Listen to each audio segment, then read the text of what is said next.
আজকে হঠাৎই একটা কথা বসে বসে ভাবছিলাম। সেটা হলো, স্কুলে যখন আমরা পড়ি, মানে যখন ছোট থাকি, আমরা ইনোসেন্ট থাকি, তখন আমরা সবাইকে বন্ধু বলে পরিচয় দিই নিজের।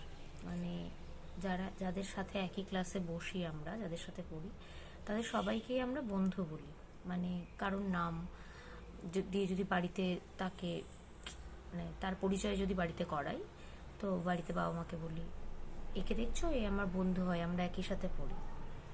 কিন্তু যখনই আমরা আস্তে আস্তে বড় হই, তখনই আমরা বুঝতে পারি যে প্রত্যেকটা ক্লাসমেটই কিন্তু বন্ধু হয় না। যেটা আমাদের বোধগম্য অনেক পরে হয়। আমরা অনেক পরে বুঝতে পারি যে প্রত্যেকটা ক্লাসমেটই ফ্রেন্ড হয় না। আর খুব কম ফ্রেন্ডই থাকে, মানে সেই বন্ধু মানে বন্ধু এইরকম ব্যাপার, যাদের সাথে আমাদের লাইফ টাইমের রিলেশন থাকে। মানে যতদিন আমরা সাকসেসফুল হই বা না হই, কি আমরা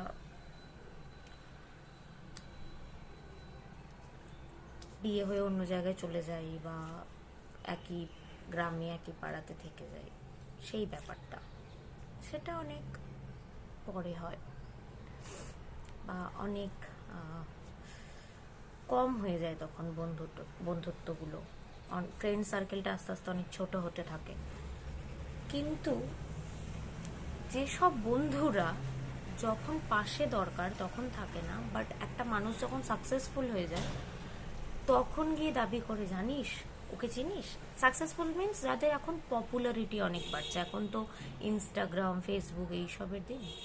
তো সেই টাইমে গিয়ে যারা তখন দাবি করে, ওকে দেখছিস, ও কিন্তু আমার বন্ধু, এই এই যে ব্যাপারটা, সেটা বলছি, সেই মানুষগুলোর থেকে দূরে থাকতে হবে।